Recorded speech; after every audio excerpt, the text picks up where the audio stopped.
دلوقتي يا جدعان دول الصاعقة المصرية، سلاح المظلات، وهو بينزل عندنا في نادي النصر مصر الجديدة.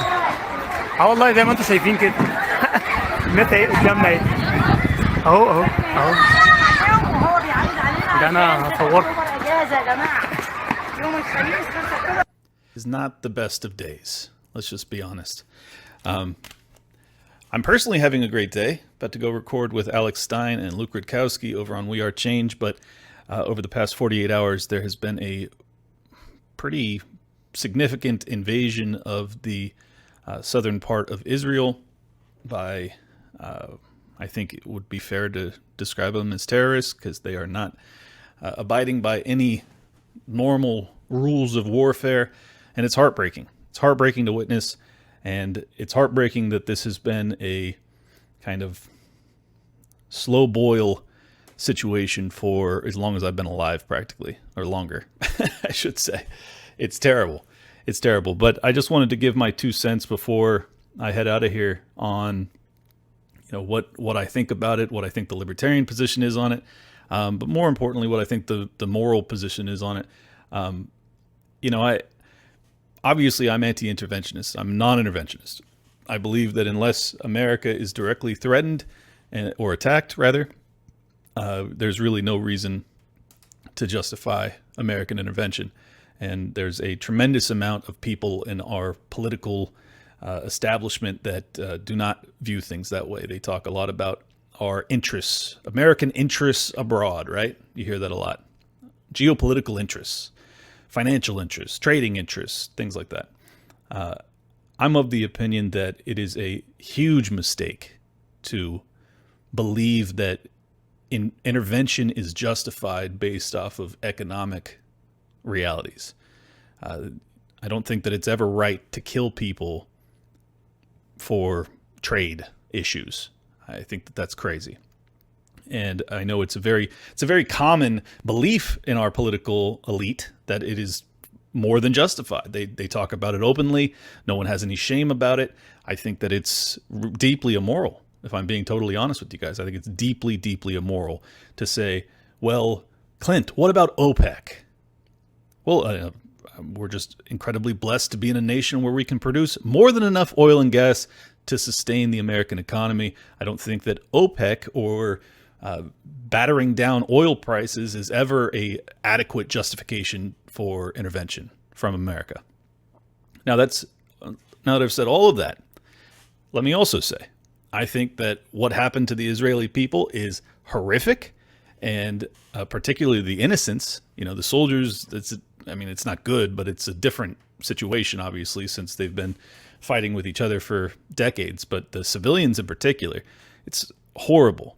And I think that the nation of Israel has every right to respond. I hope that they respond in a fashion that is not, wanton violence. I hope that it's in a fashion that is directed at the people responsible for the attacks and not at civilians. And unfortunately, in modern warfare, it still has a tremendous amount of collateral damage. And this is why I can't, in good conscience, just say, well, the attack came from Palestine, so whatever they have to do in response is justified. That's not how I view things. I think that in those situations, you will lose a tremendous amount of innocent people, and I'm never going to cheer that, no matter what side you think is the more morally righteous one. War is hell.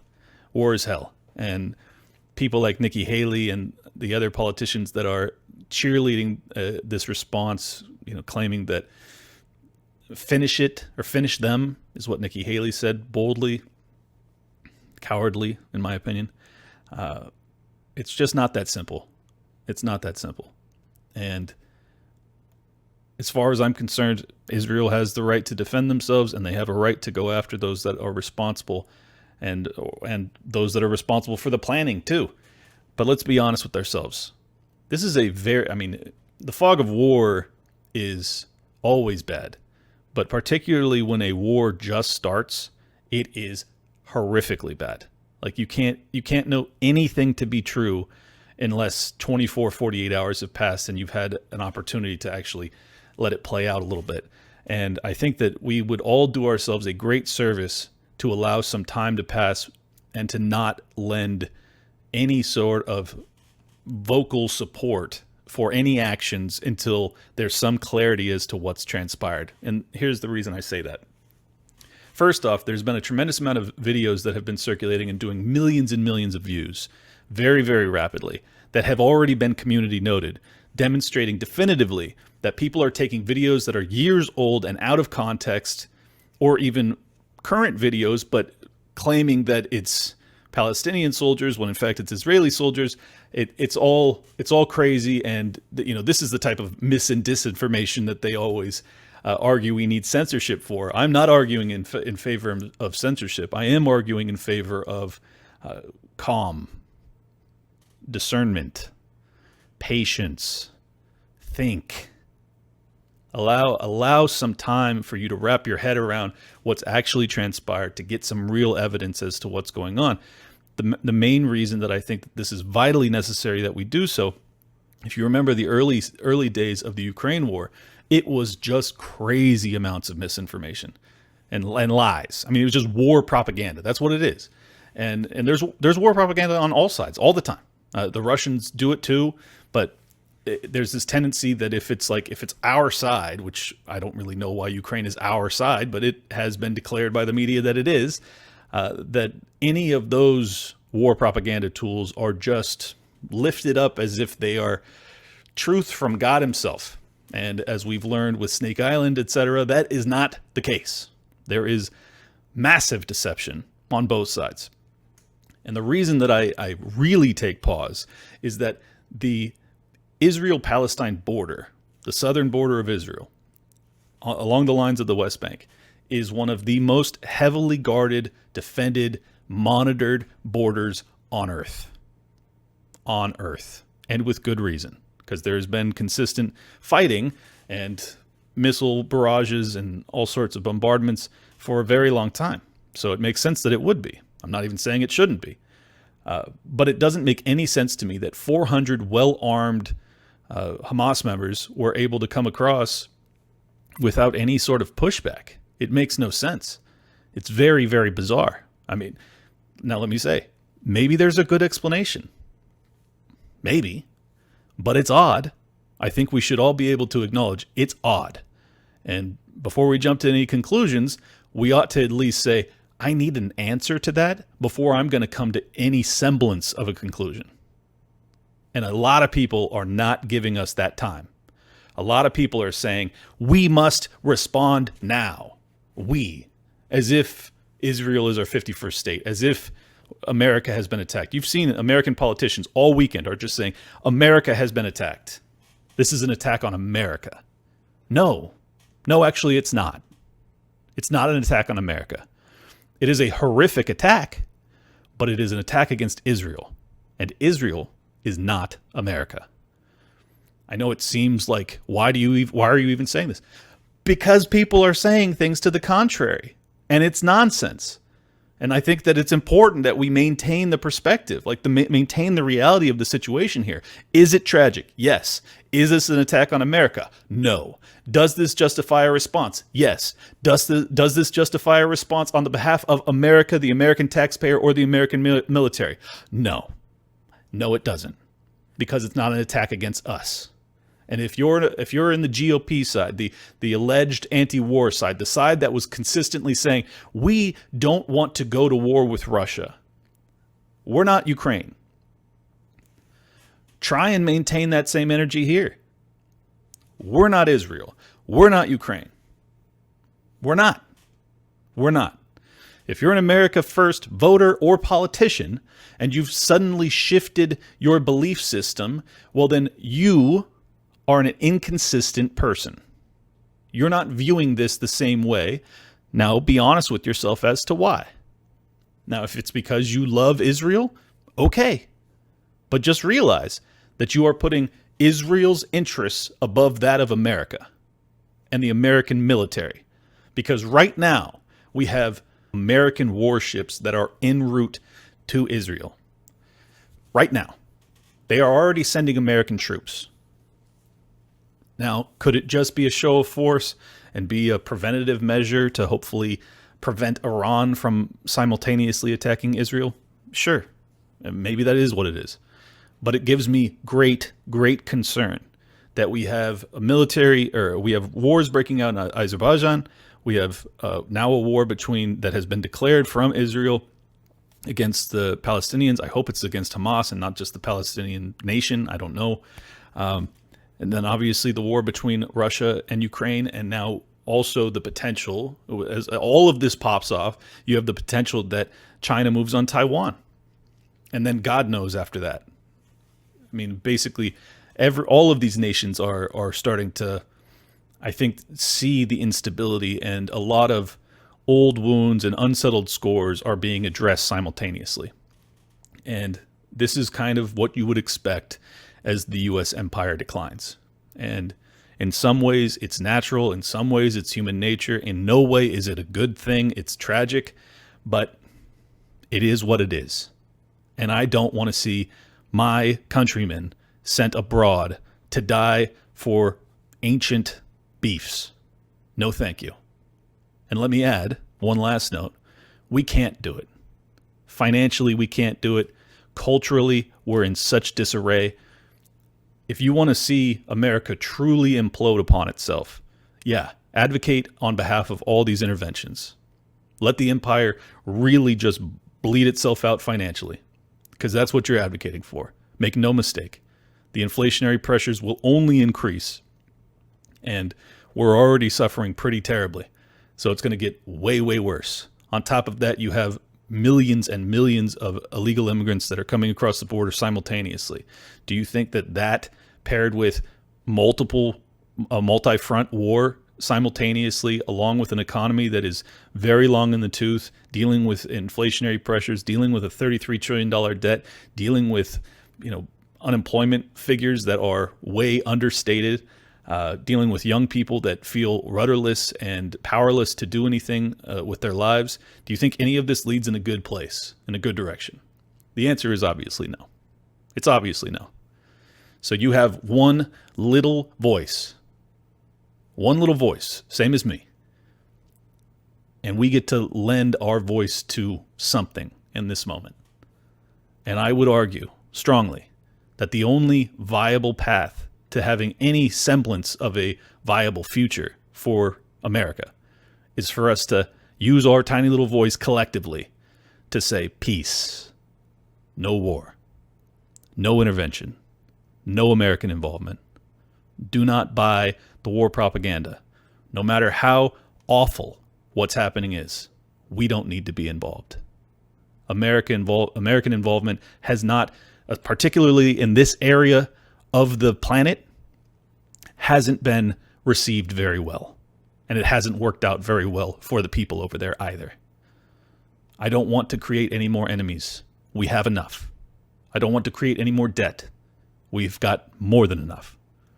And I don't want to lose any more of my countrymen, either in battle or when they get home. I've seen that way too much. That's all.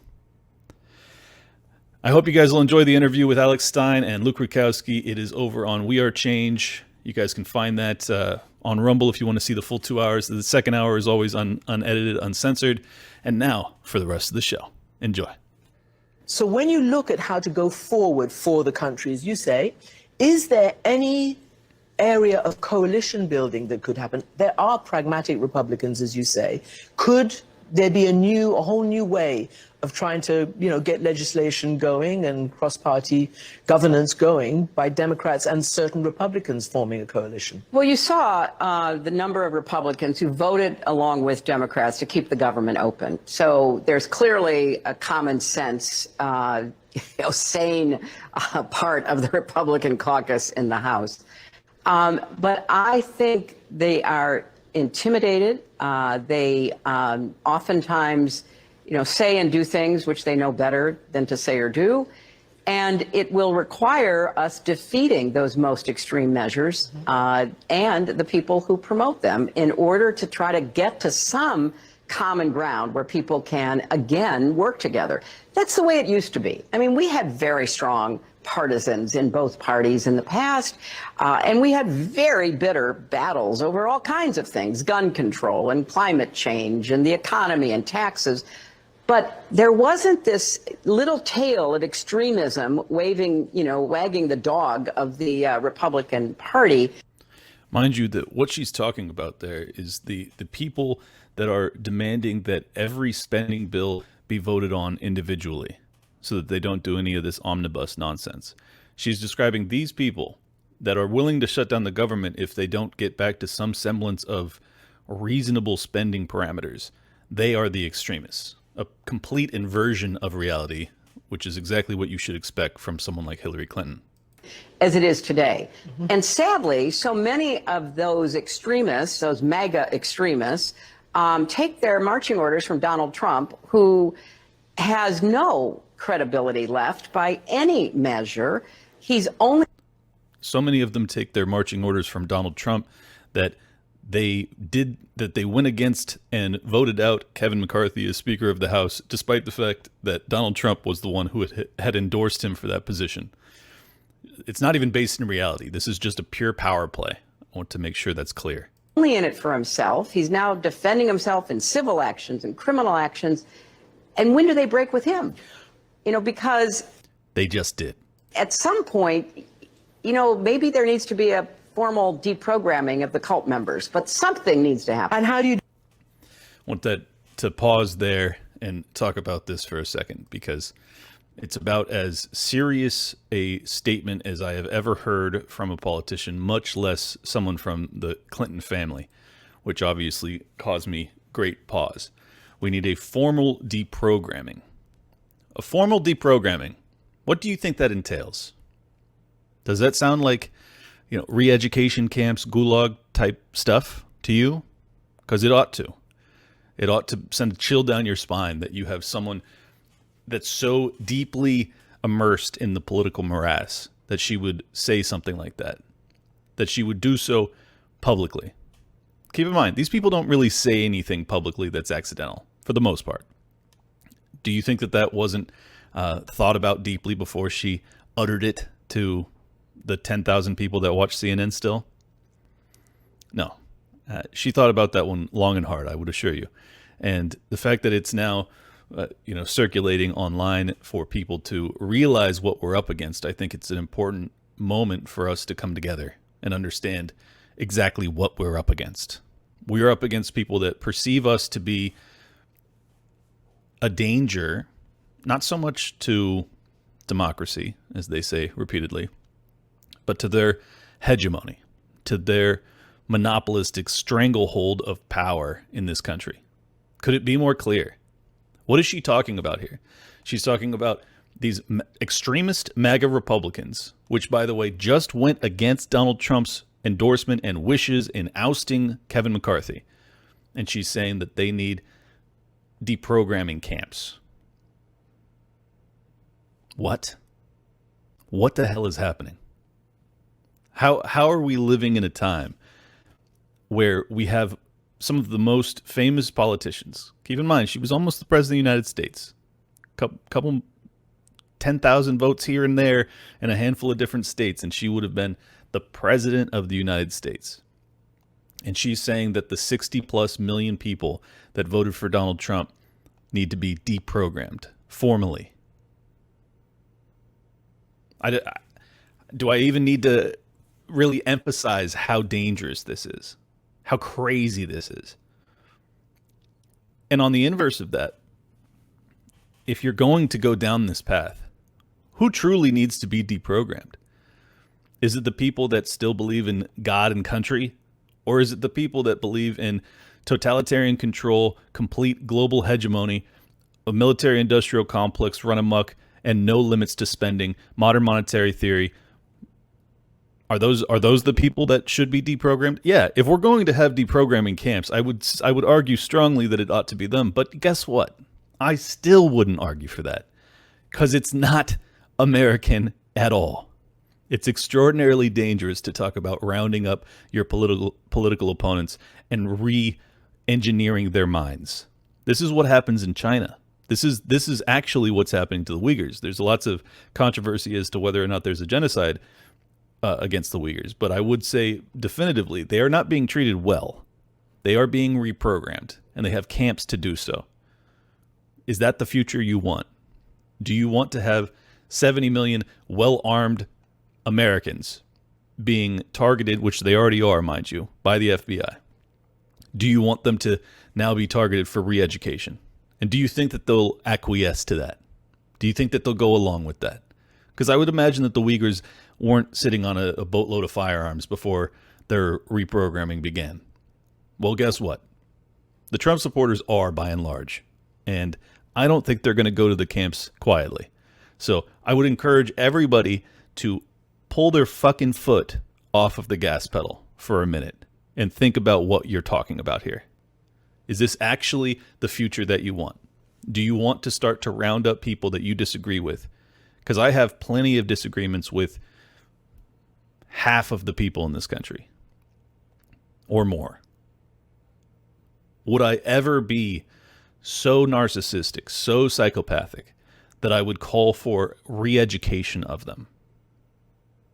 Forced re-education of them? No. Because I believe strongly that the best ideas, if given a fair hearing, will win out. I don't need to force my ideas on people. I can actually put them out and allow people to listen to them voluntarily or not. What a concept. Dangerous, dangerous human being. Let's hear what else Miss Hillary Clinton has to say. I'm sure it gets much better from here. You do that because you said you have to defeat them by defeating their leader. Their leader is Donald Trump. Even you have said that you expect him to be the Republican nominee. How does this change at all? At this point, I think, sadly, he will still likely be the nominee, and we have to defeat him. And we have to defeat those who are the election deniers, as we did in 2020 and 2022. And we have to, just be smarter. How can she have the nerve to refer to people as election deniers when she propagated the Russian collusion narrative? She actually concocted it, whole cloth, mind you. Steele dossier, funded by her camp. And she's going to reference the Trump supporters, the MAGA extremists, as election deniers. The audacity. About how we are trying to empower the right people inside the Republican Party. What does she mean by the right people? Lindsey Graham, Mitch McConnell, Eye Patch McCain. You know who she means. The neocons. The people that share her worldview of complete global conquest. Nancy Pelosi had a majority of 5 votes when she was Speaker. Kevin McCarthy had a majority of 5 votes. Nancy Pelosi passed consequential legislation. And she clearly had members within her caucus who, ranged across a spectrum of political beliefs and ideology. And she kept everybody together. And she kept everybody focused on the future. Mm-hmm. He couldn't do that. And so he paid a price, but more importantly, the country paid a price. And so when you see another matchup between potentially Trump and President Biden, what goes through your mind? And particularly, how do you process that this person who defeated you back in 2016 is still at it, given all that you've said? 91 indictments, civil fraud, sexual transgressions according to the courts. How is this still happening?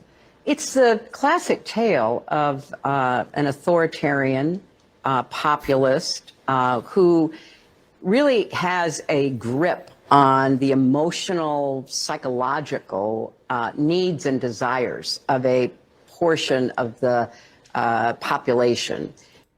Imagine calling Donald Trump an authoritarian when you're sitting up there as Hillary fucking Clinton. Unbelievable that she would go that path to call him authoritarian. Absolutely amazing. And keeping in mind, who has the ideological grip on their constituents more than the Democrats, where they have fear-mongered and convinced an entire generation of young people that if there aren't caps on carbon, the thing of life, that everyone will perish, that the planet will overheat to the point of life ending. Who is manipulating whose psyche more, Hillary? And the base of the Republican Party, for whatever combination of reasons, and it is emotional and psychological, sees in him someone who speaks for them. And they are determined that they will continue to vote for him, attend his rallies, wear his merchandise, because for whatever reason, he and his very negative, nasty form of politics resonates with them. Maybe they don't like migrants. Maybe they don't like gay people or black people or the woman who got the promotion at work they didn't get. Whatever the reason, Make America Great Again was a bid for nostalgia, to return to a place where, people could be in charge of their lives, feel empowered, say what they want, insult whoever came in their way. And that was really attractive to a significant portion of the Republican base. What a disgusting portrayal of the 70 million people that voted for Donald Trump. That it's all about hating migrants and wanting to be openly racist. What fucking world do these people live in to think that that's what 70 million Americans actually supported Donald Trump over, as opposed to it being a direct reflection of their animosity towards people like you, Hillary, people that destroyed this country, that destroyed our dollar, our savings, our children's minds with your manipulative authoritarian tactics. Which do you think it is? Is it this deep desire to go back to Jim Crow? Or is it just that everyone in the media, everyone in the political class, everyone in Hollywood, across the board, in the education system, they all lie and they all hate every single one of the people that voted for Donald Trump? And they were declaring loudly that we don't care if you hate us, we hate you too. That's the real base of the support for Donald Trump, and anybody in their right mind knows it. Now, she may not be willing to acknowledge how many people despise her very existence, but let's be honest, that's really why he became a phenomenon. So it is like a cult, and somebody has to break break that momentum, and that's why I believe Joe Biden will defeat him, and hopefully then that will be the end, and the fever will break, and then Republicans can try to get back to, fighting about issues among themselves and electing people who are at least, responsible and accountable. Responsible and accountable. Nothing like, responsibly and accountably racking up $33 trillion in debt. That is not at all sustainable. That will absolutely crush the economy for decades moving forward. That's what all of the people that she's describing as the good Republicans, the sane Republicans, they're the ones that go along with the omnibus spending bills. They're the ones that would never shut down the government, no matter how reckless, no matter how totalitarian it became. Those are the ones that she says are sane. Well, if those are the ones that are sane, give me the insane ones. Give me the Matt Gaetz. Give me the Marjorie Taylor Greens of the world. Give me the entire Freedom Caucus. Give me the Thomas Masseys. Give me the Rand Pauls. Give me the obstinate, intransigent few over the lunatic majority or the sane majority in your worldview. You liar, you deceitful, warmongering pig. You're a bad person, Hillary, and I'm glad that you never got the presidency. And I hope that you live with it for the remainder of your days, that one of the most obnoxious, ridiculous politicians was enough to prevent you from hitting the pinnacle of your esteemed, blood-soaked career. You got exactly what you deserved. You lost to a clown, and that will forever be your legacy, aside from the millions that perished untimely because of your time in the State Department. That's your legacy. As always, today's episode of Liberty Lockdown is brought to you by NadeauShaveCo.com. That's NADEAU Shave razorco.com. Enjoy your shave. Stop sending your money to the companies that despise your very existence and send your money to get the best razor in the game. I'm not even slightly exaggerating when I tell you this is the best razor I've ever owned. It's the best feeling, best made, best materials, best quality. It's single blade, minimize ingrown hairs, razor burn, and irritation with their 100% recyclable plastic-free razors at nadoshaveco.com. Veteran-owned, family-operated, NADEAU shaveco.com, promo code LOCKDOWN. Get it today. We got some big news, Laura Logan tweeted out, from Governor Greg Abbott's desk. On Monday, October 9th, it will begin at 1 p.m.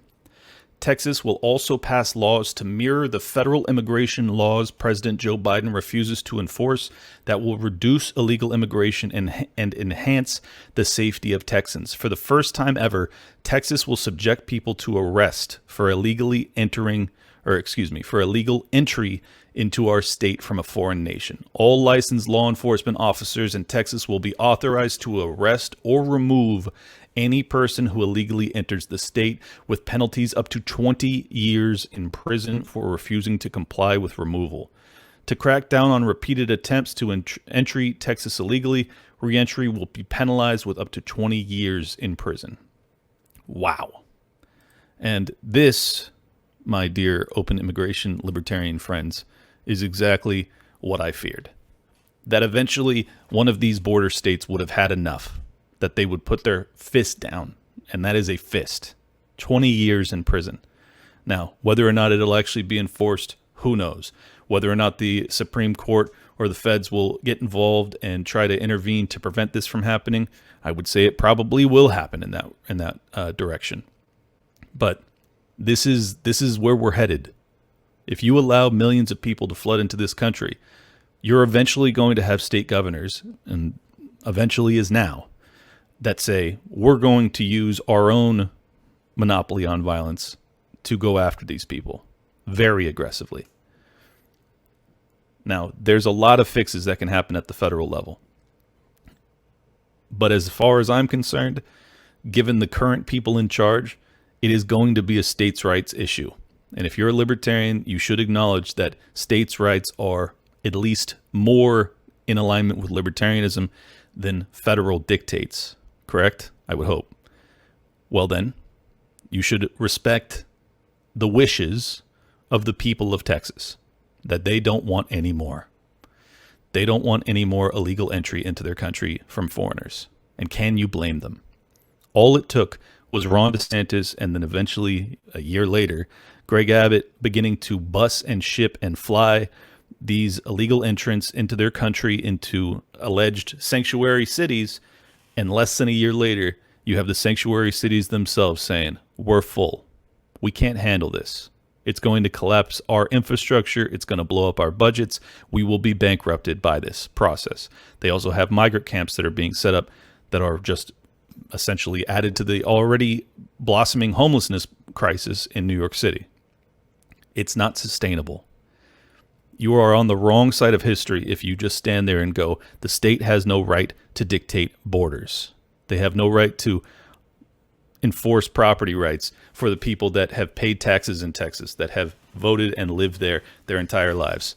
And you're going to side with the people who are, granted, fleeing tremendous financial hardship because of many of our policies, including the war on drugs in Latin America. I'm not trying to dismiss the creation of this event from the federal level and from federal policy. It's real, obviously. That doesn't change the reality for the people on the ground, the people that live in Texas, and now the people that live in Chicago and New York and any of these other sanctuary cities that are also feeling the weight of this crisis. It is a serious crisis. So, I, for one, despite the fact that I would obviously not like to see people serve 20 years if they are sincerely just fleeing tyranny from down south. That's kind of where it has to go. There has to be some sort of harsh punishment to prevent this flood from continuing. The alternative is to build an ironclad fortress of a state with walls and all sorts of defense mechanisms that would not be very kind. That's what would be required to prevent them from actually getting in. And barring that, well, then once they're in, you have to punish them terribly to prevent and send a signal that, hey, we're not playing around anymore. Because for the longest time, it has been known to anybody coming across that they will essentially end up being allowed to stay. And that can't be sustained. You can look across Europe, you can see all of the same crises that are popping up because of the same silly, ridiculous policies. So here we are. Like it or hate it. This was the natural conclusion of allowing your borders to stay open for decades. And we'll see how it turns out. Speaking of politicians of Hillary Clinton's ilk, got Jacinda Ardern speaking in New York to the UN. This week we launched an initiative alongside companies and nonprofits to help improve research and understanding of how a person's online experiences are curated by automated processes. This will also be important in understanding more about mis- and disinformation online, a challenge that we must, as leaders, address. Sadly, I think it's easy to dismiss this problem as one in the margins. I can certainly understand the desire to leave it to someone else. As leaders, we're rightly concerned that even the most light touch approaches to disinformation could be misinterpreted as being hostile to the values of free speech that we value so highly.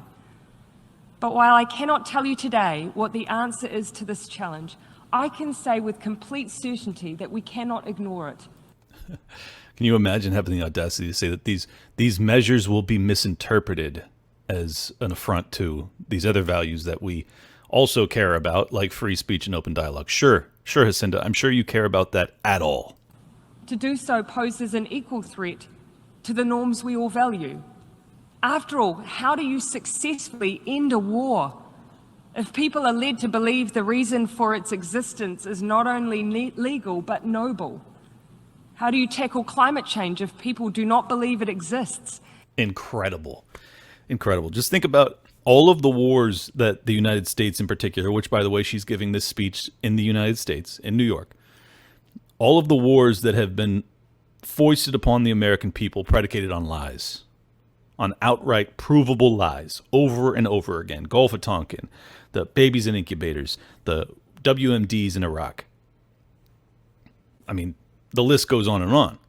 But now we have another empire, a much smaller one in Russia, that has invaded Ukraine based off of a bunch of grievances, which I find to be quite legitimate, that NATO's movement to the east to their border was untenable, and that particularly the reddest of red lines, as they said repeatedly, was Ukraine.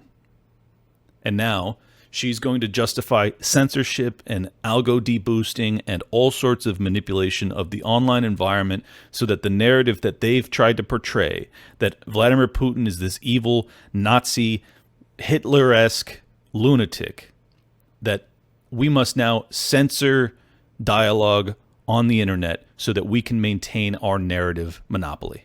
That's what she's actually arguing for. Granted, yeah, sure. As long as we've been propagating the narrative, we've been deceiving you 24/7. But you can trust us because there's a graver threat on the horizon, and that threat is Putin. What a utter joke. How do you ensure the human rights of others are upheld when they are subjected to hateful and dangerous rhetoric and ideology?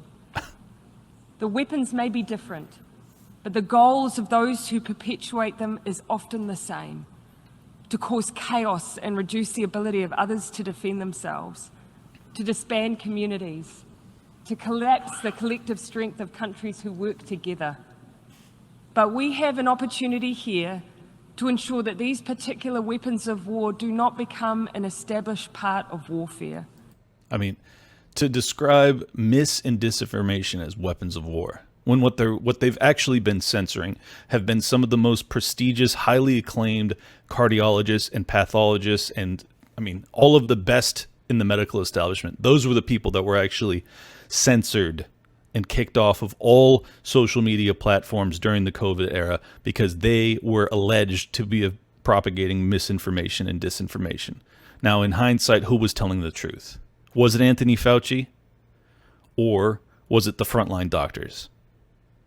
I think history has proven that you cannot entrust these people with decision-making, particularly in times of crisis, as to who and what is the truth, who and what is mis and disinformation. If you have to make a wager as to what and who is propagating mis and disinformation, you're looking at it. Jacinda, it's you. In these times, I'm acutely aware of how easy it is to feel disheartened. We are facing many battles on many fronts, but there is cause for optimism, because for every new weapon we face, there is a new tool to overcome it. For every attempt to push the world into chaos is a collective conviction to bring us back to order. We have the means. We just need the collective will. Amazing. Absolutely amazing. We have the means to totalitarianly crack down on any sort of dissident thought or speech on the internet. We just need the collective will. We just need the American people to bow down and shut up and accept us as their overlords. We just need to get them to acquiesce, to buy into the narrative that the people telling you the truth are the liars and the liars are the ones telling you the truth. We have the tools. We just need the collective will. Well, if you include me in that collective, you do not have my will. In fact, you have my fierce and unyielding opposition. You will never get what you want. Anybody that cares about freedom, or peace for that matter, should realize that narrative control and offering them up the tools to do so, well, one, they are unconstitutional. Two, they are incredibly, deeply immoral and incredibly dangerous. Do not give them an inch. Hold them accountable for these tools that they have already implemented when it comes to the CDC or DHS or the FBI manipulating terms of service of social media companies to deplatform people like me, people like you. Sorry, I sound like Oliver Anthony. You have to strip them of these tools. You have to challenge them in courts. You have to get it to the Supreme Court. In fact, just last week, there was a ruling that came down that barred CDC, DHS, FBI, all of these institutions from doing what they had been doing during the COVID era. It declared it loudly as unconstitutional censorship, federal level censorship. Shit that should never be happening or allowed to happen in the United States of America, the proverbial land of the free. Are you kidding me? That's where we're at now? That censorship from the federal level is not just being perpetrated against us, but it is being discussed in front of the United Nations by a recently removed tyrant in Jacinda Ardern. She has the gall, the audacity to stand up there and talk about how they have the tools, they just need the collective will for us to give up on the entire framework of classical liberalism, that free speech, that open dialogue, that debate cannot be allowed any further. I am not interested in living in your dystopic hellscape that you prefer. Now, from your vantage point, it's advantageous, obviously, because it allows you to maintain your stranglehold on narrative and on power. It's not going to go down that way. We have the internet. We have blockchain technology. We're not going to allow you to go down this path and take us with you. We're not going to do it. We've already realized, the vast majority of us, particularly the people listening to my voice right now, have already realized how dangerous that path is. And it is far more dangerous than an airborne pathogen. Far more dangerous. Exponentially more dangerous. Cataclysmic, existentially dangerous. That is the path that she prefers, and I reject it wholeheartedly. Now let me spin this positively. Does she sound confident? She says, I am acutely aware of how challenging this time is, how concerning it all is. Yeah, I'm acutely aware too.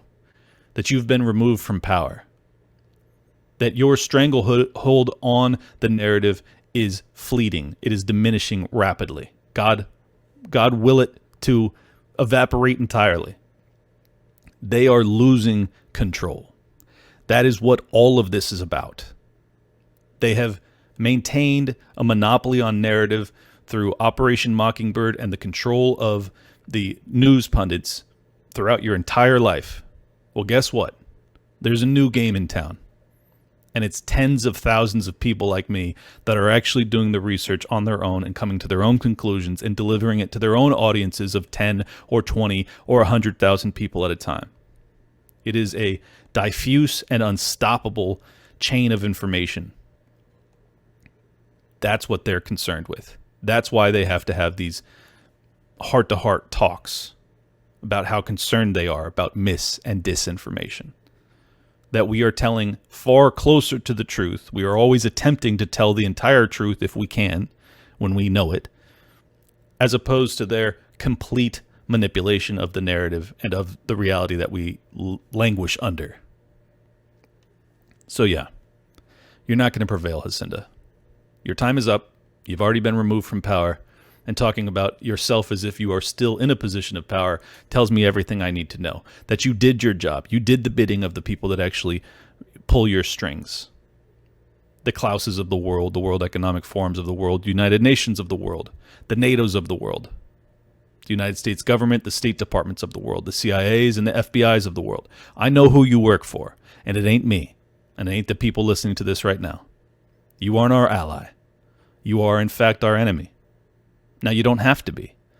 As a kind, loving human being, I can forgive and I can move on. But only if you relinquish power entirely. Only if you stop trying to reclaim it. Only if you stop trying to suppress my voice. Only then. Only then when you stop trying to force a product into my body. Only then when you stop trying to mask children against a pathogen that they weren't at any significant risk from. Only when you stop trying to get us to use some sort of new technological device to declare our own internal workings of our blood. That's what they tried to do. I know it sounds crazy. That's what we just lived through. Only when you stop trying to have camps for people that refuse to take that very product. Only when you stop censoring and using the intelligence agencies to suppress and attack and hunt people like me. Only when they stop. Then forgiveness can be had. Sounds like I'm asking a lot, doesn't it? That's only a signifier of how totalitarian you've become. How tyrannical. So yeah, I don't take kindly to you talking about mis- and disinformation when you were the worst. You were one of the absolute worst on earth. I don't take kindly. And that applies to Hillary Clinton too. If you are sick of the volatility in the stock market and really any asset class out there, let me tell you, today's sponsor is a great opportunity to diversify your portfolio further and to potentially hedge against the inflationary pressures we've all been dealing with lately. UBS shows that private assets like fine art can help diversify with a low correlation to stocks. Bloomberg reports art prices increased in 2022 to the highest total sales ever for major auction houses. And in 2023, the art market has passed its pre-pandemic level already. Tens of thousands of everyday investors already use today's sponsor, which is Masterworks, to invest in art. You don't need millions or art expertise. Every Masterworks sale to date has delivered a positive return to their investors. It's an incredible track record so far, including annualized net returns of 10, 17, and even 35% all this year. Masterworks' most recent exit was just days ago at the end of August for a double-digit 13.4% annualized net return. Now that is outpacing inflation, ladies and gentlemen. Just go to masterworks.art/lockdown. My listeners get special access to skip the wait list. All they have to do is go to masterworks.art/lockdown. Again, the link will be in the description. Past performance doesn't guarantee future returns. Any investing involves risk, including loss of principal. See important disclosures at masterworks.com/CD. That's masterworks.art/lockdown. Check it out. Boy, oh boy, I didn't mean to have this all be female tyrants that I had to excoriate today, but we have another one. This is Leticia James, the prosecutor in New York that's going after Trump. giving a tweet video while she has gagged the former president of the United States so that he cannot defend himself in the court of public opinion. She is attacking him in the court of public opinion. It is unspeakably evil what she's doing here. Today was the fourth day of our trial against Donald Trump, the Trump Organization, and other defendants. We spent the majority of the day questioning Jeffrey McConney, the former controller at the Trump Organization and one of the defendants in our lawsuit. Mr. McConney was responsible for collecting the data and valuations that were used to compile the fraudulent statements of financial condition at the center of our case. He testified that he and the other defendants, including Alan Weisselberg, used baseless property values to inflate Mr. Trump's net worth. This inflated net worth was then used to obtain tax benefits, insurance benefits, and favorable loan terms. The defendants like to act as though this case is very complicated, when in fact the fraud they committed is simple. Donald Trump often calls his business perfect and beautiful, but it's clear that when it comes to running a company, he doesn't care about the real numbers or the facts. He is more interested in personal attacks and distractions. The reality is, under our system of law, the facts matter, and we will continue to make our case in court. What an utter joke. Keep in mind, this is the lady who said that Mar-a-Lago, which for those that don't know, Mar-a-Lago means from the sea to the lake. It is a small, it's a fairly large parcel of land, enormous property on it, which is a business itself, which is like a country club that makes tens of millions of dollars per year from dues. It's also just on the property alone, I would argue, is worth approaching $100 million in today's market. And she's claiming that it's worth between 18 and 25 million. A laughably low figure. Laughably low. And she's going to try and end his, really end his life, put him in prison. He's an older guy. It'll probably be enough to keep him behind bars for the rest of his life, not to mention all of the other charges that are against him. But to gag a defendant and then to lie about the case publicly is just, I'm speechless. It's just so deeply evil. How is it that we can live in a country where not just an average person, but the former president of the United States can be gagged as he is lied about publicly by a district attorney? This is so crazy. And they're lying about the property values. Whether or not Trump's estimates of his property values were exactly right, that's the underwriter's job to decide.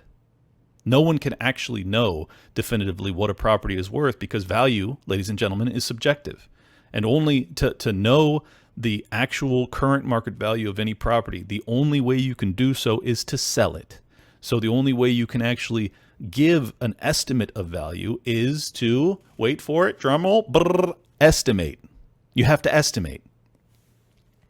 Now, if it's a reasonable estimate, it should be in alignment with some of the competing sales in the neighborhood. Now, if you look at competing sales in the neighborhood of Mar-a-Lago, you would have to be out of your mind to believe that it is worth less than $100 million.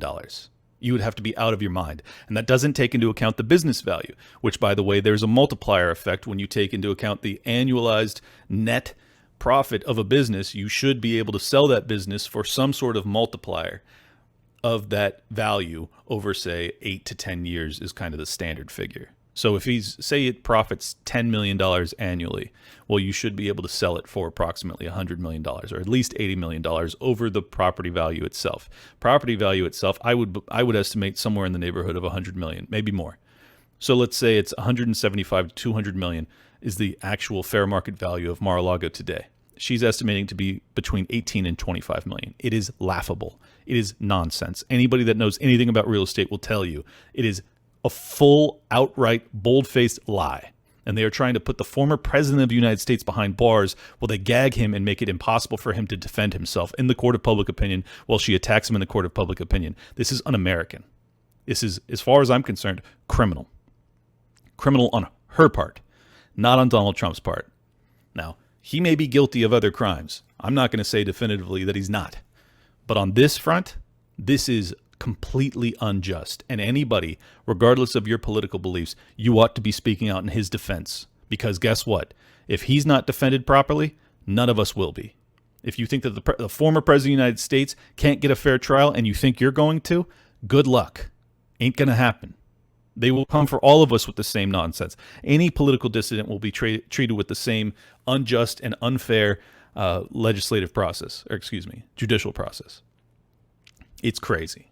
It's crazy. These people are nuts. And keeping in mind, she campaigned on going after Donald Trump, on prosecuting Donald Trump, before she had any capacity to have investigated him. Does that sound like a fair judicial process? Does that sound like a fair DA, one that declares on the campaign trail before they even have the title, before they even have the job, that they're going to prosecute the former president of the United States without any evidence as to wrongdoing? Does that sound like a reasonable American judicial process to you? Not even slightly. And it is a threat to all of us. Let's be real about it. And just to prove to you that you ought to take the attacks against Donald Trump seriously, from Newsweek yesterday, 2 days ago, exclusive, Donald Trump followers targeted by FBI as 2024 election nears. The federal government believes that the threat of violence and major civil disturbances around the 2024 U.S. presidential election is so great that it has quietly created a new category of extremists that it seeks to track and counter: Donald Trump's army of MAGA followers. The challenge for the Federal Bureau of Investigation, the primary federal agency charged with law enforcement, is to pursue and prevent what it calls domestic terrorism without direct reference to political parties or affiliations, even though the vast majority of its current anti-government investigations are of Trump supporters, according to classified data obtained by Newsweek. Quote, "The FBI is in an almost impossible position," end quote, says a current FBI official who requested anonymity to discuss highly sensitive internal matters. The official said that the FBI is intent on stopping domestic terrorism and any repeat of the January 6, 2021 attack on the Capitol. But the Bureau must also preserve the constitutional right of all Americans to campaign, speak freely, and protest the government. Yeah, I'm sure they're really concerned with that. By focusing on former President Trump and his MAGA Make America Great Again supporters, the official said, the Bureau runs the risk of provoking the very anti-government activists that the terrorism agencies hope to counter. Yeah, no shit. Especially at a time when the White House is facing congressional Republican opposition claiming that the Biden administration has weaponized the Bureau against the right wing, it has to tread very carefully, says the official. Yeah, well, maybe you should stop weaponizing them against the right wing if you're weaponizing them against the right wing and then concerned that that might make the weaponized right wing more weaponized and more concerned. Yeah, you see, this is kind of a snake eating its own tail, an Ouroboros, if you will. Newsweek spoke to over a dozen current or former government officials who specialize in terrorism in a 3-month investigation to understand the current domestic security landscape and to evaluate what President Joe Biden's administration is doing about what it calls domestic terrorism. Most requested anonymity because they were not authorized to talk publicly, were reluctant to stray into partisan politics, or feared the repercussions of speaking frankly. I ought to have Steve Friend and Kyle Seraphin back on the show to discuss this. They're both the FBI whistleblowers, and they were the ones that actually brought this to the fore like over a year ago. And now it's obviously being targeted very directly against his entire base, which is the natural escalation of this entire process. It's terrible. Continuing, Newsweek has also reviewed secret FBI and Department of Homeland Security data that track incidents, threats, investigations, and cases to try to build a better picture. While experts agree that the current partisan environment is charged and uniquely dangerous, with the threat not only of violence but in the most extreme scenarios possibly civil war, many also question whether terrorism is the most effective way to describe the problem, or that the methods of counterterrorism developed over the past decade in response to al-Qaeda and other Islamic groups constitutes the most fruitful way to craft domestic solutions. Oh, you think maybe you shouldn't be flying drones over American soil and classifying half of the nation as domestic terrorists? Yeah, I'd say that's a good idea. Don't do that. Continuing, quote, "The current political environment is not something that the FBI is necessarily responsible for, nor should it be." Well, yeah, they're kind of responsible for it. Hey, Waco, says Brian Michael Jenkins, one of the world's leading terrorism experts and senior advisor to the president of the RAND Corporation. In a statement to Newsweek, the FBI said the threat posed by domestic violent extremists is persistent, evolving, and deadly. The FBI's goal is to detect and stop terrorist attacks, and our focus is on potential criminal violations, violence, and threats of violence. Anti-government or anti-authority violent extremism is one category of domestic terrorism, as well as one of the FBI's top threat priorities. The FBI further said, "We are committed to protecting the safety and constitutional rights of all Americans bullshit, and will never open an investigation based solely on First Amendment protected activity, including a person's political beliefs or affiliations." Yeah, well, last I checked, you were putting people in prison for decades because of speech. Speech, yeah. Remember the guy that wasn't even at J6? Well, you put him away for speech, did you not? Decades. The White House declined to comment. The Trump campaign was given an opportunity to comment, but did not do so. What the FBI data shows. From the president down, the Biden administration has presented Trump and MAGA as an existential threat to American democracy and talked up the risk of domestic terrorism and violence associated with the 2024 election campaign. Donald Trump and MAGA Republicans are a threat to the very soul of this country, President Biden tweeted last September, the first time that he explicitly singled out the former president. MAGA Republicans aim to question not only the legitimacy of past elections, but elections being held now and into the future, Biden said, keeping in mind that Hillary Clinton and Joe Biden himself, including everyone on the Democrat side, including every talking head, including basically everyone in this country, has heard the Democrats declare the 2016 election as fraudulent, but apparently it's now constitutes a level of domestic terrorism to do the same from the Republican side. And people wonder why people on the Republican side, or people that just aren't on the Democrat side, view this for what it is, which is a completely lopsided judicial system. And it really just a lopsided perception of everything that's transpiring in this country. It's so blatantly slanted. Biden's Homeland Security Advisor Liz Sherwood Randall said, "The use of violence to pursue political ends is a profound threat to our public safety and national security. It is a threat to our national identity, our values, our norms, our rule of law, our democracy," keeping in mind that this country was founded by seditionists. She didn't say that. I did. For Attorney General Merrick Garland, attacks by domestic terrorists are attacks on all of us collectively, aimed at rending the fabric of our democratic society and driving us apart. Though the FBI's data shows a dip in the number of investigations since the slew of J6 cases ended, FBI Director Christopher Wray still says that the breach of the Capitol building was not an isolated event and the threat is not going away anytime soon. Well, if he's going to make that claim, I'd like for him to back it up with actual facts. Because if he's referencing the Whitmer kidnapping case, which was whole cloth fiction once again, and just a honeypot for a bunch of guys that got hemmed up over nonsense, I don't know what he's talking about. How is it not an isolated event? Chris, please explain. In a joint report to Congress this June, the Bureau and the Department of Homeland Security say that threats from DVEs, domestic violent extremists, have increased in the last 2 years, and any further increases in threats likely will correspond to potential flashpoints, such as high-profile elections and campaigns or contentious current events. The FBI and DHS report concludes sociopolitical developments such as narratives of fraud in the recent general election, the emboldening impact of the violent breach of the U.S. Capitol, conditions related to the COVID-19 pandemic, and conspiracy theories promoting violence will almost certainly spur some domestic terrorists to try to engage in violence.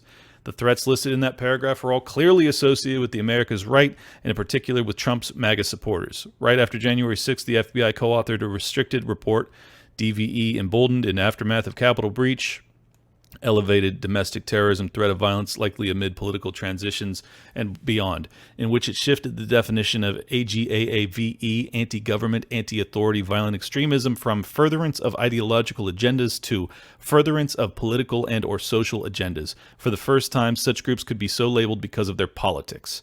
It was a subtle change, little noticed, but a gigantic departure for the Bureau. Let me read that again then, to make sure that we get this.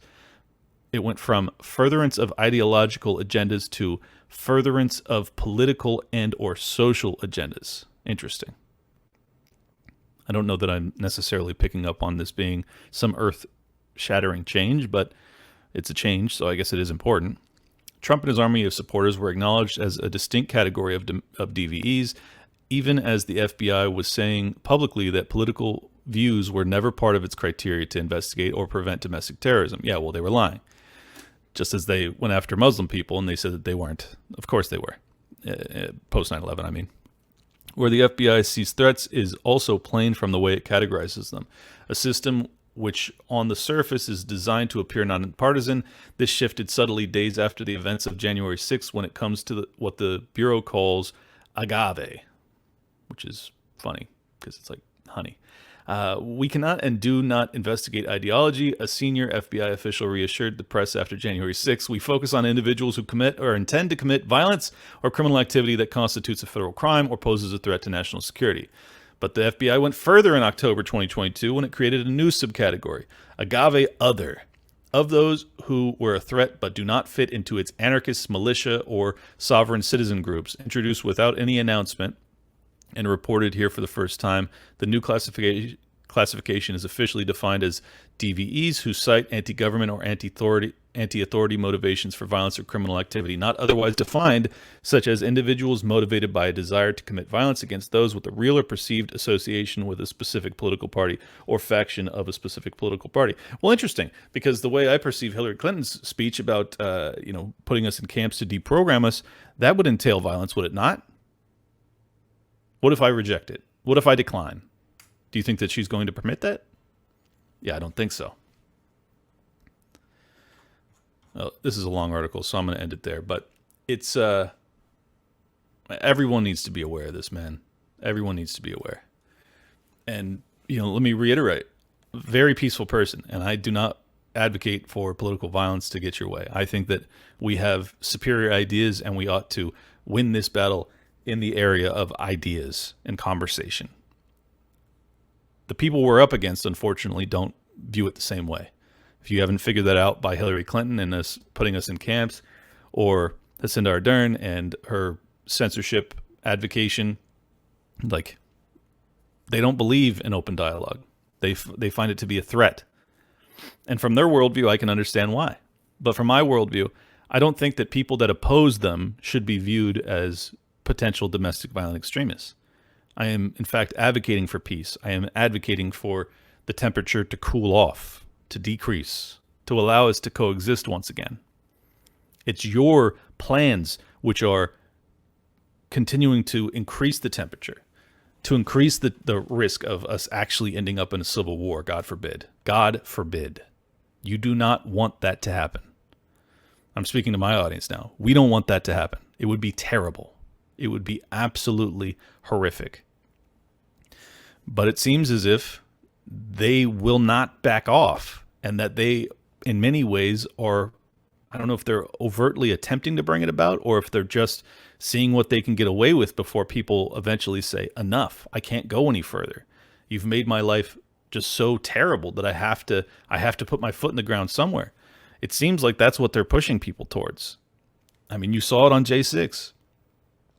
And I think most of those people weren't even there to be violent at all, but still they were motivated enough to actually risk something by going and protesting at the Capitol and say, hey, I don't know about the election results. I think that we need to have an audit or whatever.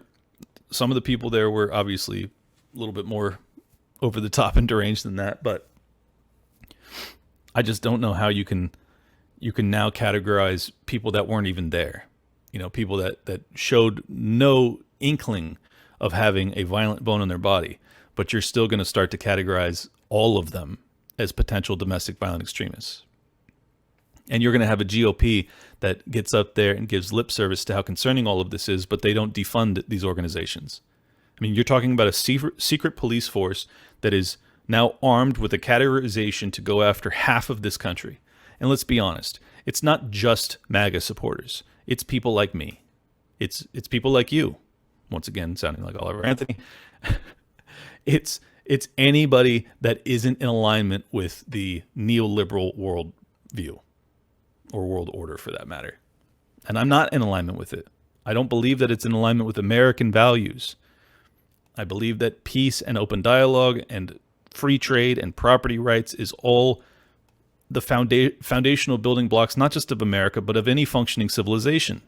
And I make no apologies for believing in that. It's with great studiousness that I have established my worldview. It is not just a thought.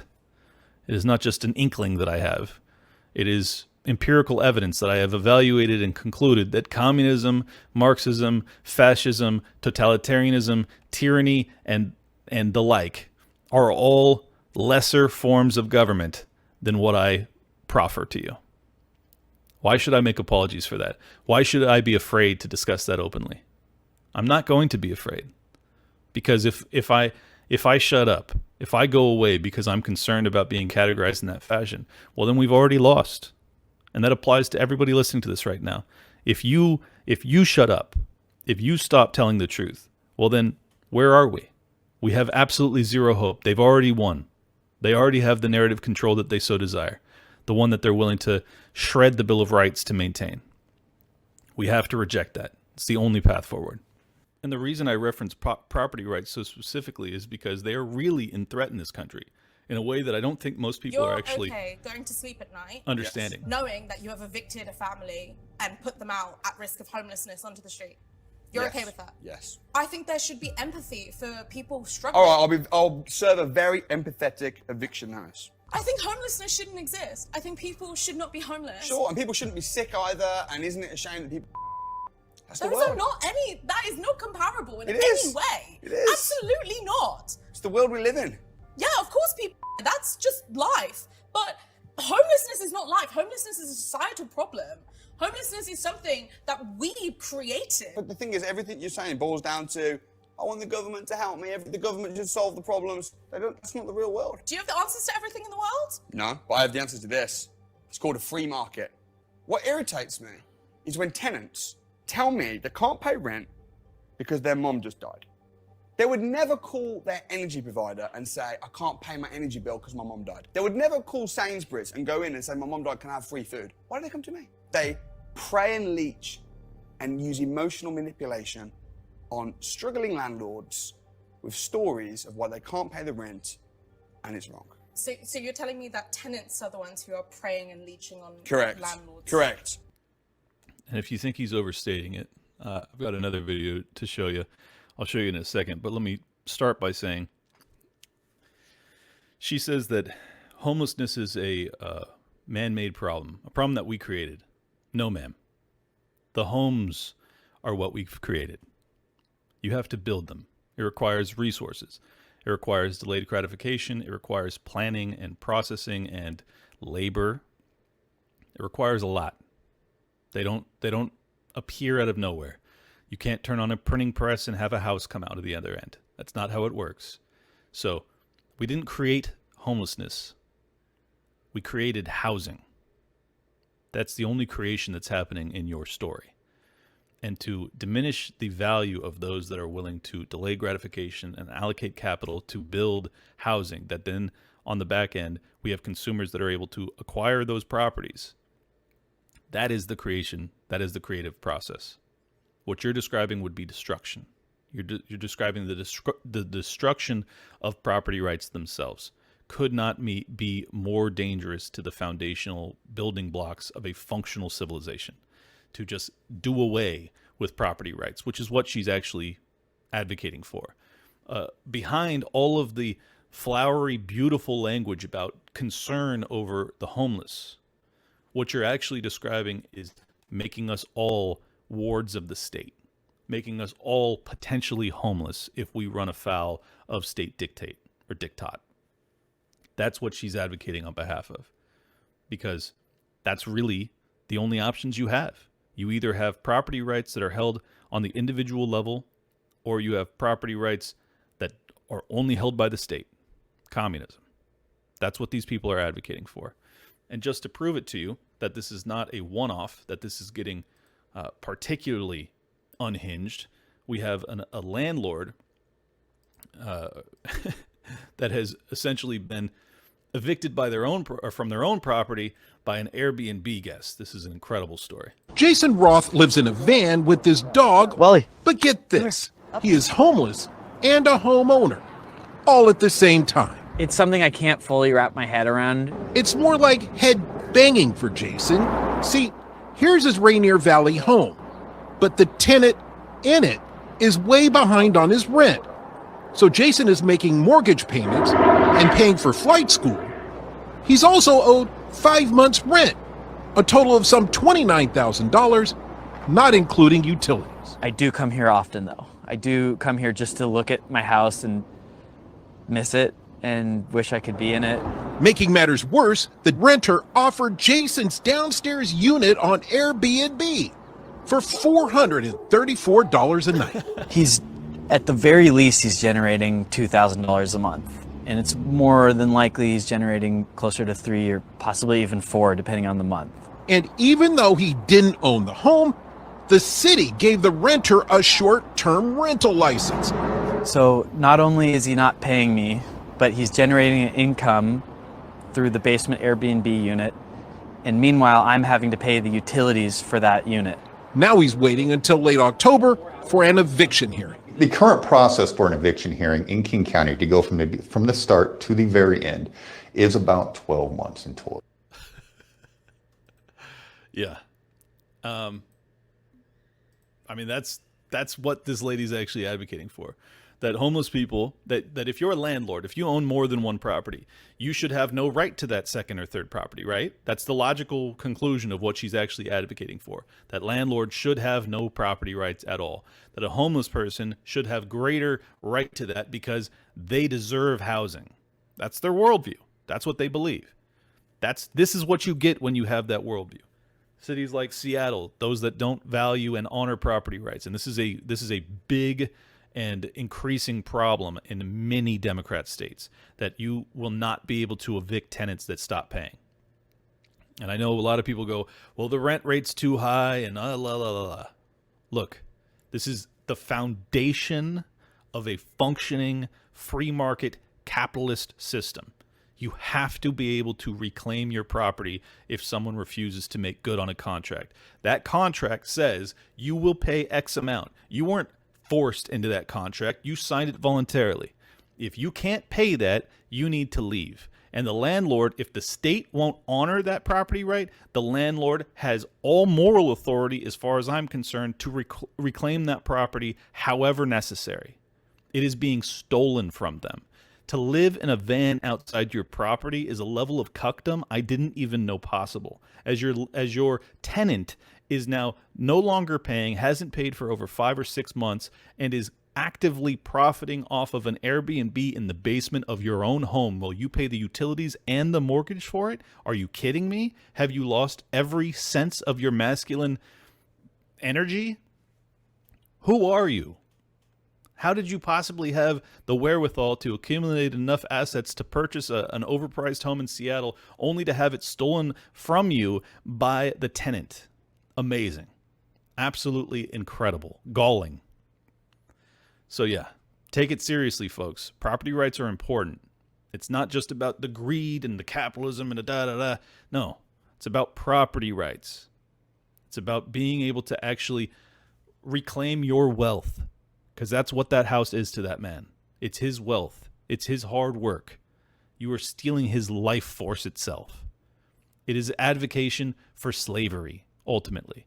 You are saying that this man has no right to the benefits of his labor because he was wise enough to accumulate and save it and invest it in something. It can now be stripped away because someone who has less deserves it more. It's nonsense, and it's immoral, it's criminal, and it's theft. That's the truth. Let's hear from our good friend Jay Powell. I call him Jerome. Hi, I'm Jay Powell. I'm the chair of the Federal Reserve. And I want you to know that the Federal Reserve is now on Instagram and Threads.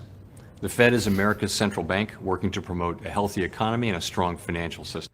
Oh, is that what you do? Is that what you do, Jay, with your popped collar?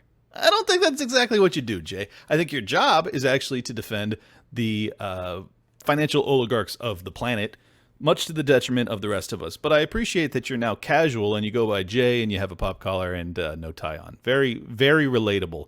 You're now on Threads? Oh, you're just like us. That mission starts with you.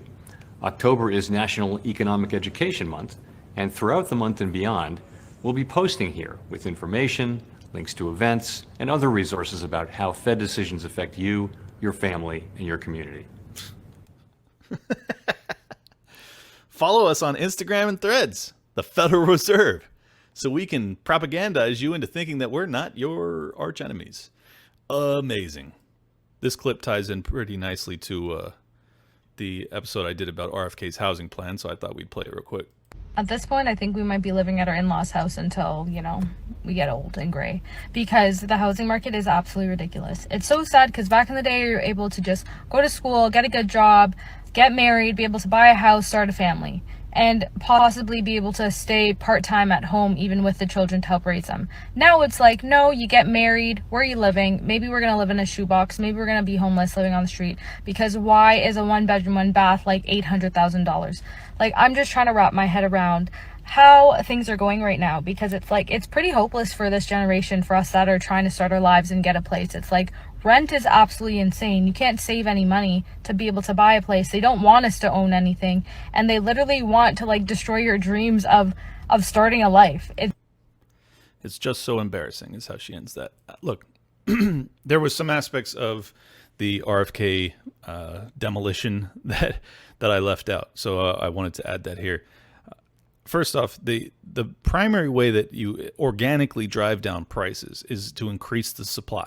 Okay, that's the chart. You need supply to go up so that the demand can reach equilibrium and hopefully have excess supply to the amount of demand out there, so that you can see prices decline broad-based. That's what you actually have to have. So to increase the supply of housing, you need to deregulate the economy. You need to stop with the tens and tens of thousands of dollars in fees from the local level, from the state level, when it comes to housing developments. If you were to do that, that would decrease the cost of construction and the overall project, so that you can pass on those savings to the consumer at the end of the day. If you increase the production enough, you might actually be able to bring down the average price of a starter home, so that people like her aren't looking around saying, wow, a 1-bedroom, 1-bath for $800,000. How am I ever going to do this paying $4,000 a month in rent? There's no way I can. She's not lying. She's right. But the way you do that is by increasing supply, not by bolstering demand as RFK's plan would do. You have to increase supply. The other issue, the reason that supply has been so slow to come online, is because it's very challenging for developers to estimate what this market will do. Just think about it. If your end product is almost entirely predicated, or the resale value of your end product is almost entirely predicated on interest rate policy from the Federal Reserve, and it takes a year plus, usually 2 years, to do any sort of large housing development where you build multiple units, 10, 20, 50, 100. I mean, we need hundreds and hundreds of houses to be built. Well, if you're looking at a 2-year time horizon and you're trying to estimate what the ultimate end resale value of each of these homes will be, how can you possibly know in this incredibly escalatory interest rate cycle? It's very, very challenging to know. Now, despite the fact that supply of housing is very, very low right now, because interest rates are so high and purchasing power is decreasing very rapidly, many developers are looking at that and saying, "Wow, I can't start a 100 or a 200 housing unit project, because I don't think that, given the incredible costs of labor and construction material costs, that I'm actually going to be able to make a profit at the end of this." So many of them just mothball these projects, or they sit on the raw land waiting for a time where it actually feels as if they can start that project and complete it and sell it to get some level of profit. These people are not, they're not going to do it for free, right? And they're certainly not going to do it if they think they're going to take a loss. The other reason that the cost of construction has skyrocketed is because of lockdowns. The supply chain was absolutely shattered during the lockdown era. I know this personally because I was building 6 houses at the time, and it was backbreaking. The material costs alone doubled and tripled for many of the major materials that go into housing, including the lumber. This was direct consequence of government intervention in the economy. You would not have seen the supply chains be shattered how they were if not for the global lockdown, which, yes, it didn't shut down all industry, but it shut down enough of it to create major, major disruptions in the supply chain. The supply chain, well, it's just probably the most remarkable and masterful thing that humanity has ever concocted, because it's just like in real time, supply and demand all being met in this beautiful, organic, decentralized fashion, Well, if you have the government interfere on the global scale for any amount of time, that creates incredible dislocation of these factors that are very tenuous, that are just balanced in such an intricate fashion. Well, they didn't allow for the economy to function in its normal fashion. So it created dislocation. It created inflation in the products because there was too little supply and too much demand for lumber and things of that nature that goes into building housing. So because of that, on top of the money printing that you simultaneously did, and we're talking $6-7 trillion during 2020 alone, much more if you include the past decade.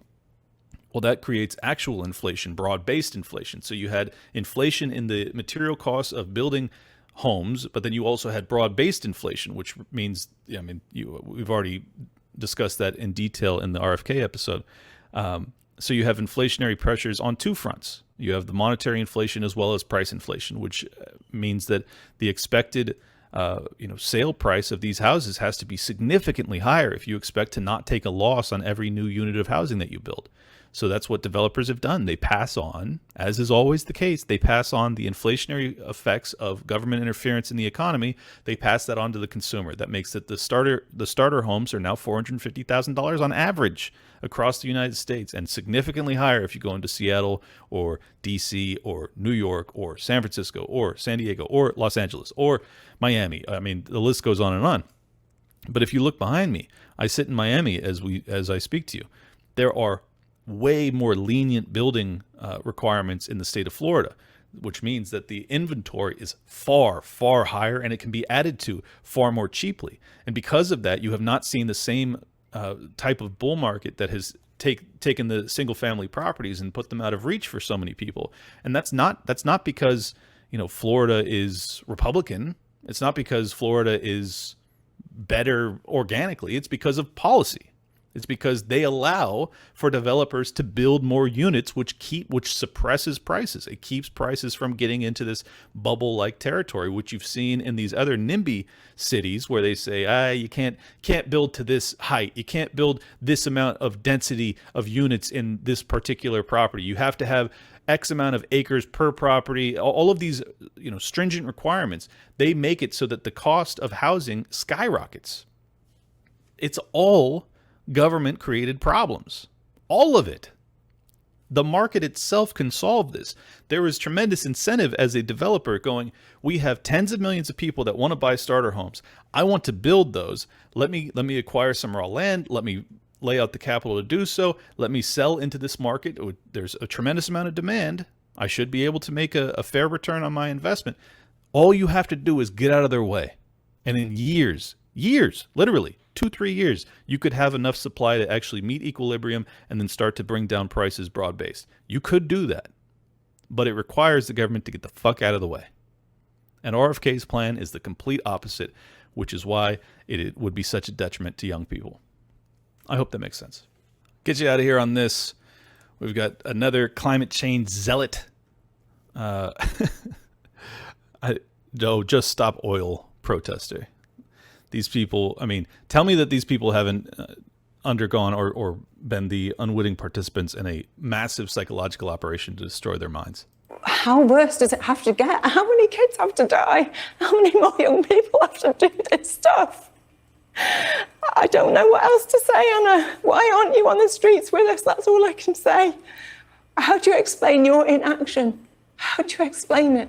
Everyone here, all the presenters that we talk to, how do you explain your inaction? How much longer are you going to keep this journalistic objectivity up? Until the water's lapping at your ankles? Until your own kids haven't got food? How long? And for Just Stop Oil, what's next? Will you continue to disrupt events, or what's the plan? Because it's morally wrong to not take the action that we know from history has got some chance of having an effect. People feel powerless. We are the opposite. When we come together, we have enormous power. There are so many more of us than there are of them. How worse? My goodness. Look, it pains me to mock a woman that's crying. Always. In this case, I'm going to make an exception. You're a lunatic. You've completely lost the plot. And the reason I feel justified in making fun of this woman is because she is a radical. Now, it's funny to me that the FBI and all of these institutions are weaponizing the DOJ against, Trump supporters, when in reality, the most dangerous people that live not just in this country, as you can tell, she's in the UK, but all over the world, are people that have been psychologically manipulated into believing that oil, the thing that has brought more people out of poverty in the past 150 years than any innovation in human history, and it's not close. It has made us more wealthy, has made it possible for us to feed more people than we ever thought possible. Talking multiples higher, 7-8 billion people on Earth, we're able to feed them adequately because of oil. It may not make sense to most people, but trust me when I tell you, if not for the advent of transportation and agricultural improvements that were predicated off of oil's incredible properties, we would not be able to feed this many people. We would not have seen billions of people dragged out of poverty if not for oil. So these people that intend to stop oil, as they say quite overtly, they are an existential threat to the population that's on Earth. And there's a reason that these people are so Malthusian. There's a reason that they believe that the planet is overpopulated and that it must be cut in half, or even more. 70-80% population reduction is what many of these people have been convinced is reality, that's the only way that the planet can be sustaining itself. It's nonsense, and it is extraordinarily dangerous. And if you have that worldview, what doesn't it justify you to advocate on behalf of? What levels of political violence are you not willing to bring to bear? The answer is there is no limit. These people believe that they are morally righteous, and that if they don't do it, tens and tens of millions of people will die from starvation or from drowning, because they believe that the water is going to rise so rapidly people can't actually move away. I mean, it's all so detached from reality, but they're so convinced of their moral superiority and they just have a level of certitude that's so extraordinary. They will do anything that they find justified, and there is nothing that isn't justified in their worldview. Now, if you want to talk about re-education camps, Hillary, you might want to talk to the people that you've mind-fucked into thinking that this is how you actually save the Earth, is by destroying humanity. Whose team are you on, Hillary? I don't even believe in the devil, but my goodness. My goodness. I hope you guys enjoyed this episode. If you did, hit the like button. If you thought anything I said was wrong, please, in the comments, let me know. I do read them, and I do try and respond to as many as I can, as long as it's done in a polite and respectful fashion. If you say something in a shitty fashion, I will just drag you mercilessly. But do leave a comment nonetheless. And last but not least, if you want to share the show, that's always the greatest way to spread the word. I think that given the amount of misinformation that young people in particular are suffering under, I would highly encourage you to share it with your, college age kids. I think are probably the best to be hearing this message. If they have the attention span, if TikTok and the like have not completely broken their brains and they can actually listen to something for a full hour, I think that this would be a good option for them. Or Dave Smith, Part of the Problem, or a litany of other great shows out there. I just hope that you're encouraging them to open their minds, especially while they're in college and they're being indoctrinated into some of the most dangerous and unhuman worldviews imaginable. I hope that they can hear some countervailing viewpoints. Even if they disagree with me, I think it'll be a good idea to allow them to balance themselves out. And if you want to pick up one of these fancy Liberty Lockdown shirts or one of those Liberty Lockdown hats with the logo right there, you can go to toplobster.com. The link will be in the description below. And if you want to support my work, go to x.com and sign up to become a subscriber. I do some exclusive content over there, or libertylockdown.locals.com. And I will follow you guys back on X if you become a subscriber, because I want to support the people that support me. And that's, I scratch your back, you scratch mine, that type of thing. That's it. I'm going to get out of here. Love you guys. Peace. Welcome to Liberty Lockdown. Please scan your barcode. Your liberty ain't gone, but yeah, it's on hold. Where did it come from and where did it go?